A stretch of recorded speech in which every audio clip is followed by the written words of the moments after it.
भगवान की, भारत माता की, भारत माता की, भारत माता की, वंदे वंदे वंदे।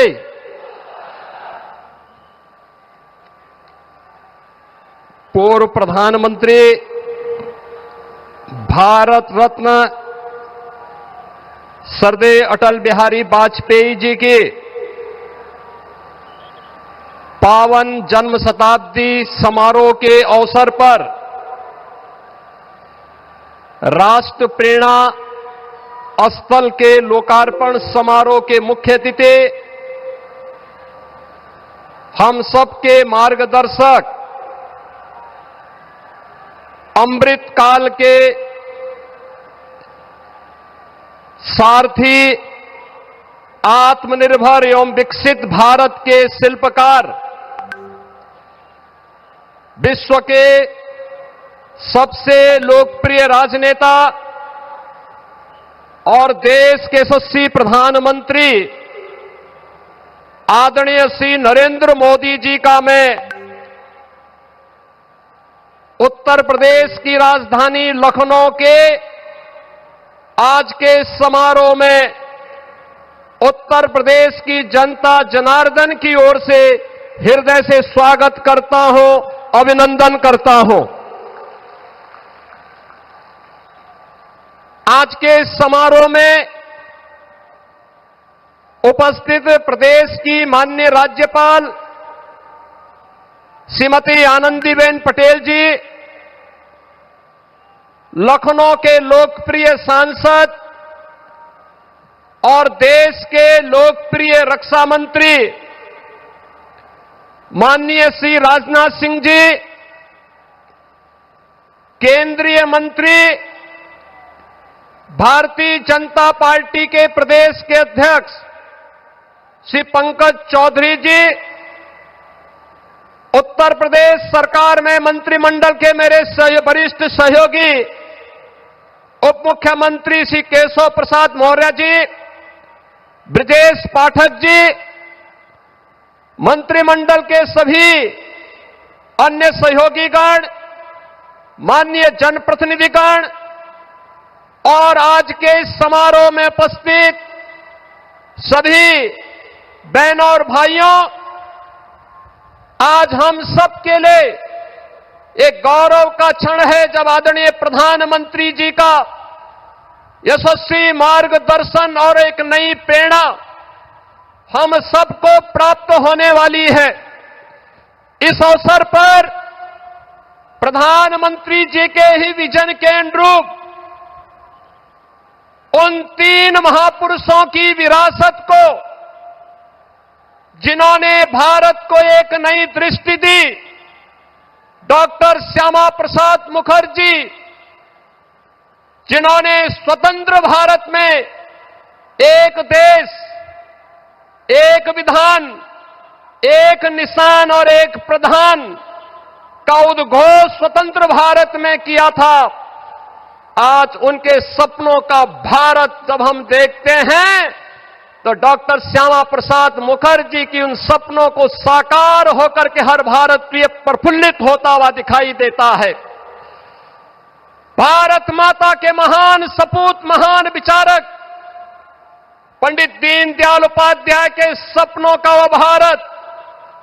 जिसमें अंतिम पायदान पर बैठे हुए व्यक्ति के जीवन में एक नया परिवर्तन होता हुआ दिखाई देता है। और पिछले 11 वर्ष में 25 करोड़ लोग गरीबी रेखा से ऊपर उठ करके एक सामान्य नागरिक के रूप में अपना जीवन यापन कर रहे हैं। अंत्योदय के उस स्वप्न को साकार करने वाले और श्रद्धेय अटल जी के सुशासन को मूर्त रूप देने वाले इन तीनों महापुरुषों की इस विरासत को आत्मनिर्भर और विकसित भारत के रूप में भारत के शिल्पकार, आधुनिक भारत के शिल्पकार, एक भारत श्रेष्ठ भारत के स्वप्न दृष्टा आदरणीय प्रधानमंत्री श्री नरेंद्र मोदी जी का आगमन आज लखनऊ की इस पावन धरा पर हुआ है। बहनों और भाइयों, जब ये राष्ट्र प्रेरणा स्थल का लोकार्पण आदरणीय प्रधानमंत्री जी के कर कमलों से होने जा रहा है, इस अवसर पर मैं उनका उत्तर प्रदेश की राजधानी में, उत्तर प्रदेश के इस महत्वपूर्ण स्थल पर, जहां पर इन महापुरुषों की भव्य प्रतिमाओं के साथ साथ इस भव्य म्यूजियम का लोकार्पण होने जा रहा है, इस अवसर पर उनका हृदय से स्वागत करता हूं, अभिनंदन करता हूं। बहनों और भाइयों, आदरणीय प्रधानमंत्री मोदी जी की प्रेरणा से जब हम आत्मनिर्भर और विकसित भारत का वर्तमान स्वरूप देख रहे हैं, तो कहीं न कहीं हम सबके प्रेरणा के रूप में डॉक्टर श्यामा प्रसाद मुखर्जी, पंडित दीनदयाल उपाध्याय और सदैव अटल बिहारी वाजपेयी जी का वह मार्गदर्शन भी एक नई प्रेरणा के रूप में हम सबके सामने रहता है। ये हमारा सौभाग्य है, यह वर्ष सरदेव अटल बिहारी वाजपेयी जी का जन्म शताब्दी महोत्सव का वर्ष है। और सरदेव अटल जी कहते थे, अंधेरा छटेगा,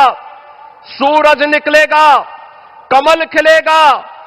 तो यह केवल मात्र एक आशा नहीं, बल्कि भारत राष्ट्र के उज्जवल भविष्य को लेकर के उनके अडिग विश्वास, दूरदृष्टि और दृढ़ संकल्प का उद्घोष था। और आज वही प्रेरणा हम सबके सामने विकसित भारत के रूप में देखने को मिल रही है। सरदेव अटल बिहारी वाजपेयी जी ने एक कवि के रूप में, एक पत्रकार के रूप में, एक राष्ट्रवादी विचारक के रूप में और भारत के एक सच्चे सपूत के रूप में भारत को जो विजन दिया, भारत को जो नेतृत्व दिया, आज उसे हम विकसित भारत के रूप में आदरणीय प्रधानमंत्री मोदी जी के नेतृत्व में हर भारतवासी उसे विरासत और विकास के नए रूप में देख रहा है। आज के इस अवसर पर हम सबके लिए यह अवसर अत्यंत महत्वपूर्ण है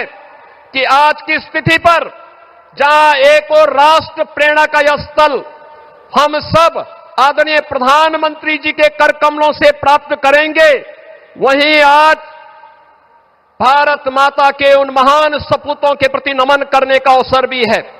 महान स्वतंत्रता संग्राम सेनानी, महान शिक्षाविद, मामना पंडित मदन मोहन मालवीय जी, जिन्होंने काशी में बनारस हिंदू विश्वविद्यालय की स्थापना की थी और जिनकी सेवाओं को देखते हुए आदरणीय प्रधानमंत्री जी ने उनके प्रति ससम्मान भारत रत्न देकर के उनकी सेवाओं को सम्मानित किया। और महान योद्धा बिजली पासी, जिनके बारे में हर भारतीय के मन में एक नई प्रेरणा प्राप्त होती है, इन महापुरुषों की, महान योद्धाओं की भी स्मृतियों को मैं इस अवसर पर नमन करते हुए